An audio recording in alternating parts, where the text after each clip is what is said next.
Salam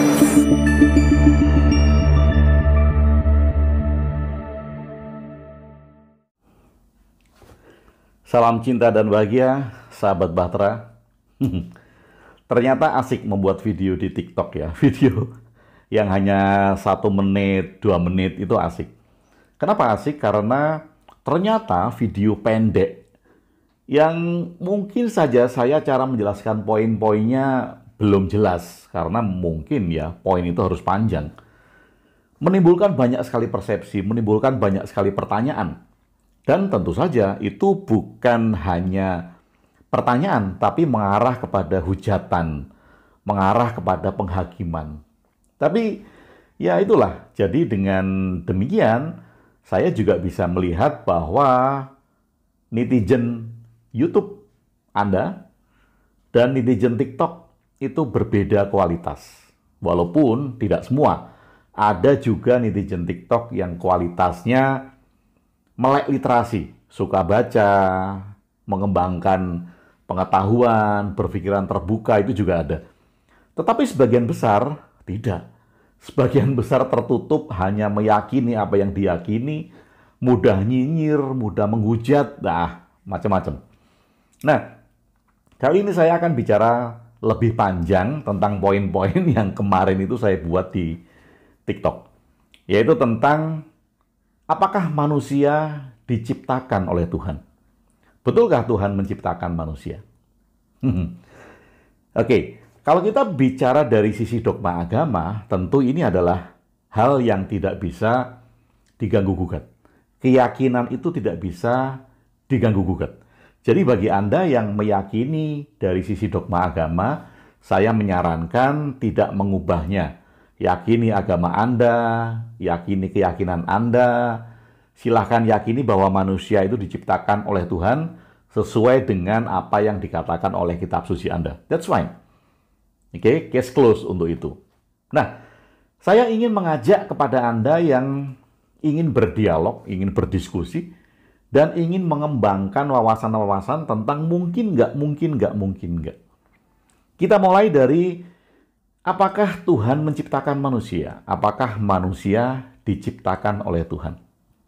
Sahabat Bahtera, kita mesti harus melihat dari bahasa agar kita bisa mendudukkan dengan tepat istilah itu. Oke, menciptakan itu berbeda dengan membuat. Membuat berbeda dengan membentuk. Jadi ada menciptakan, ada membuat, dan ada membentuk. Oke, membuat dulu deh. Membuat adalah sebuah proses membuat sesuatu dari bahan yang sama, kemudian menghasilkan satu objek yang bisa jadi bentuknya berbeda dari bahan yang sama. Membuat. Misal, saya membuat meja dari kayu. Kayu itu berupa kayu panjang-panjang. Bentuknya kemudian menjadi meja. Saya membuat meja dari kayu. Saya membuat meja dari besi. Bentuk semula itu berubah bentuk karena saya membuat meja. Bahannya masih sama dengan bahan asal. Oke, itu membuat. Kemudian membentuk. Saya membentuk gambar, bukan membentuk gambar ya. Saya membentuk sebuah patung kuda dari tanah liat. Unsurnya masih sama, tanah liat dan tanah liatnya masih sama, tetapi bentuknya juga berubah. Karena apa? Saya membentuk tanah liat menjadi berbentuk kuda. Nah sekarang, menciptakan. Apa definisi menciptakan? Menciptakan adalah membuat sesuatu ada tanpa bahan-bahan dasar yang sebelumnya ada. Yaitu menciptakan. Istilah para tukang sulap itu adalah abrakadabra. Maaf, agak sedikit nyeri. Istilah tukang sulap itu adalah abrakadabra, sekali jadi. Atau kalau dalam bahasa agama itu adalah kun fayakun. Nah, menciptakan adalah membuat sesuatu itu ada tanpa bahan-bahan dasar yang sebelumnya ada. Jadi bahan dasarnya itu nggak ada, lalu diciptakan abrakadabra, tiba-tiba ada. Itu istilah menciptakan. Nah sekarang, kalau manusia diciptakan oleh Tuhan, Tuhan menciptakan manusia, apakah manusia itu tiba-tiba ada dengan bahan-bahan yang sebelumnya tidak ada? Ya, kita lihat lebih dalam. Ada bahan-bahan dari kita, unsur-unsur manusia, salah satunya adalah oksigen, hidrogen, karbon, dan lain-lain ya. Saya nggak hafal.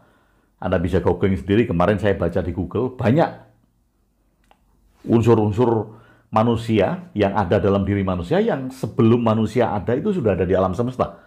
Sebelum bumi berpenghuni, unsur-unsur itu sudah ada di alam semesta. Jadi, kalau kita melihat definisi bahwa menciptakan itu adalah membuat sesuatu yang ada tanpa bahan-bahan pembentuk yang dulunya tidak ada, maka manusia tidak termasuk. Karena saya, Anda, semua manusia punya unsur-unsur bahan yang dulunya ada. Nah, kalau manusia tidak diciptakan, lalu bagaimana manusia ada? Bagaimana manusia pertama ada misalnya? Nah, kalau kita runut dari unsur-unsur atau bahan-bahan yang ada, manusia itu adalah terbentuk. Manusia terbentuk dari oksigen, dari hidrogen, dari karbon, dari unsur-unsur lainnya. Yang memerlukan proses jutaan atau bahkan miliaran tahun untuk menjadi manusia. Dari unsur-unsur itu. Nah, sahabat Bahtera, tentu sekali lagi kalau kita melihat itu dari dogma agama, dikatakan bahwa manusia diciptakan oleh Tuhan. Abrakadabra, kun fayakun, sekali jadi manusia ada. Kemudian kalau dikatakan manusia diciptakan dari segumpal darah, atau manusia diciptakan dari tanah liat, betul nggak? Dari istilah itu tidak tepat, tidak betul. Karena unsur pembentuknya ada, tanah liat atau segumpal darah. Jadi kalau dikatakan manusia diciptakan dari segumpal darah, tidak tepat. Manusia diciptakan dari tanah liat juga tidak tepat. Manusia terbentuk unsur salah satunya adalah tanah liat. Itu tepat. Manusia terbentuk unsur salah satunya adalah segumpal darah. Tepat, terbentuk. Mengapa tidak dibentuk? Misal, kalau gitu, kalau manusia itu dibentuk, terbentuk ya dari unsur-unsur yang sebelumnya ada, mengapa tidak melibatkan Tuhan? Sehingga kalimatnya adalah manusia dibentuk oleh Tuhan. Nah, dibentuk adalah kata aktif yang menggambarkan sesuatu yang sedang melakukan. Melakukan apa? Melakukan pembentukan. Kalau kita mengatakan bahwa manusia dibentuk oleh Tuhan, maka artinya Tuhan melakukan sesuatu secara aktif, yaitu membentuk manusia. Kalau Anda mengartikan itu, kalau Anda mengartikan bahwa manusia dibentuk oleh Tuhan, berarti Anda menyalahi tafsir tentang Tuhan itu sendiri. Karena yang melakukan pembentukan, dibentuk, itu hanya bisa dilakukan oleh sosok. Sedangkan Anda meyakini bahwa Tuhan bukan sosok. Ya kan? Tuhan bukan sosok dan Tuhan tidak menyerupai apapun. Maka Tuhan tidak bisa membentuk. Yang bisa membentuk adalah proses alam, proses evolusi, proses bersatunya unsur-unsur yang ada di alam semesta. Angin misalnya, angin membawa karbon, kemudian karbon bertemu dengan hidrogen, ada oksigen, ada mineral, kemudian bersenyawa dan terbentuklah unsur-unsur baru. Sahabat Bahtera, kali lagi, kalau kita mengatakan dibentuk, artinya ada yang aktif melakukan. Kalau ada yang aktif melakukan, Anda mungkin menyalahi definisi Tuhan itu sendiri. Karena Tuhan bukan sosok. Tuhan adalah sesuatu yang tidak bisa disamakan dengan apapun juga. Oke, saya tidak membahas dari sisi agama. Saya hanya membahas dari sisi hal yang bisa kita pikirkan secara logis dan rasional. Oke, logis dan rasional. Baik, kalau manusia tidak diciptakan Tuhan, Tuhan tidak menciptakan manusia, maka sekali lagi tadi, karena definisi menciptakan adalah membuat sesuatu ada dari unsur-unsur yang tidak ada sebelumnya. Karena manusia itu terbentuk, maka unsur-unsur itu ada sebelumnya. Hidrogen, oksigen, karbon, ada miliaran tahun sebelum manusia itu ada. Karena dia sudah ada di alam raya, dia sudah ada di bumi. Kemudian, lalu ada, ini pertanyaannya saya lanjutkan. Pertanyaannya, kalau dia ada di bumi, saya dikejar dengan pertanyaan. Siapa yang menciptakan bumi? Kalau bumi ada tanahnya, siapa yang menciptakan tanah? Karena ada keyakinan memang bumi diciptakan. Dan tanah seisinya ini diciptakan untuk manusia hidup di dalamnya. Tetapi kembali lagi, kalau bumi ini diciptakan, maka unsur-unsur di bumi ini tidak ada sebelumnya. Kalau tanah ini diciptakan, maka unsur-unsur tanah tidak ada sebelumnya. Tapi ternyata unsur-unsur di dalam bumi itu ada sebelumnya. Pada saat apa? Pada saat ada di dalam sekitar nebula matahari. Karena bumi, menurut para ilmuwan, bukan saya hanya mengutip kata-kata mereka karena saya bukan peneliti. Tetapi saya setuju dengan penemuan-penemuan mereka saat ini. Bahwa bumi terbentuk miliaran tahun yang lalu dari hasil akresi nebula matahari. Nah, akresi ini adalah suatu bentuk yang berkembang pesat, menarik materi-materi yang ada. Nah, yang berkembang pesat, menarik sesuatu, karena itu adalah nebula matahari. Nebula matahari itu adalah gas dan awan panas di sekitar matahari. Lama-lama gas awan panas itu karena ada yang disebut akresi, menarik debu, menarik awan-awan padat lainnya, gas-gas padat, maka kemudian dia memadat, membentuk bumi. Jadi bumi terbentuk dari hasil akresi nebula matahari. Miliaran tahun itu, jadi bumi itu nggak ujuk-ujuk ada. Lalu tanah.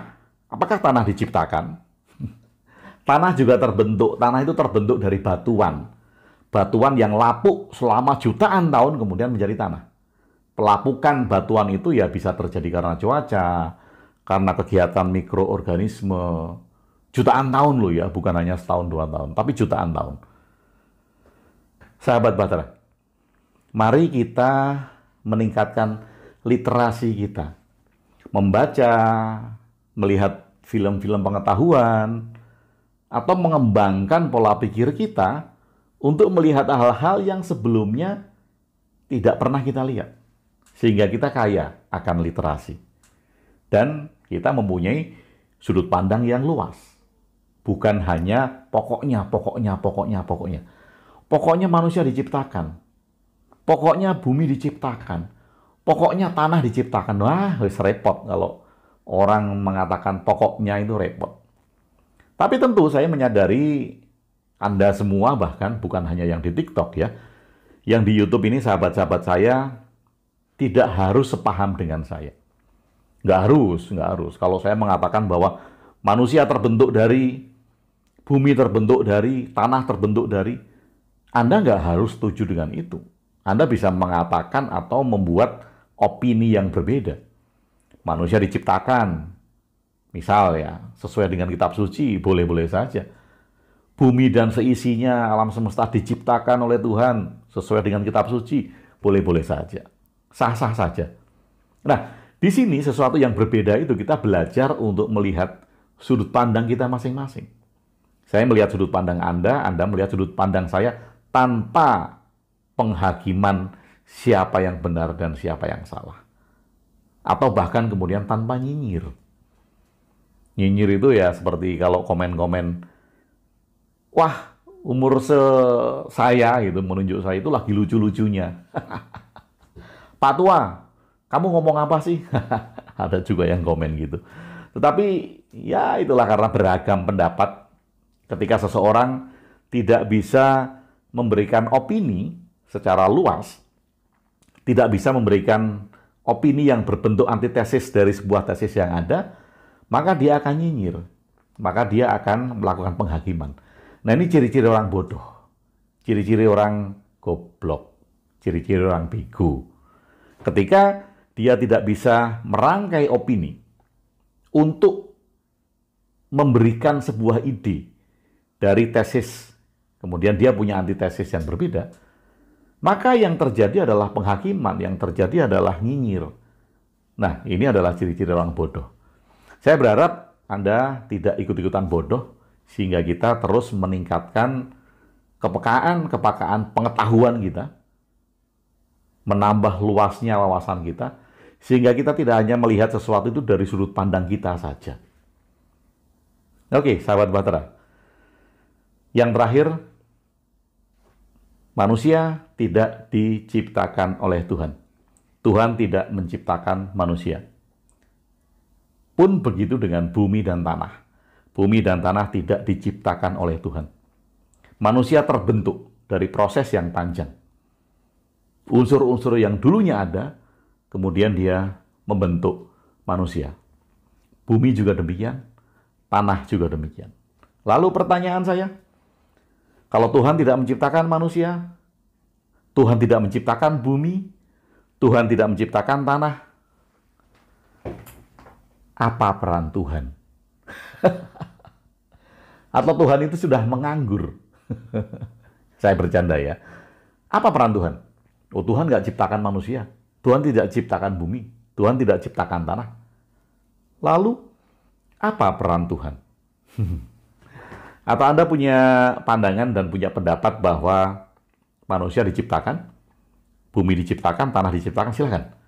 Tapi sekali lagi, arti menciptakan adalah mengadakan sesuatu yang baru tanpa dengan bahan-bahan yang sebelumnya ada. Menciptakan, abrakadabra, kun fayakun. Sesuatu yang tadinya nggak ada, dan bahan-bahannya nggak ada, kemudian tiba-tiba ada. Itu menciptakan. Oke, semoga bermanfaat untuk menjadi refleksi kita bersama. Terima kasih sudah bersama saya Agung Ebe di Ruang Diri. Stay original and authentic.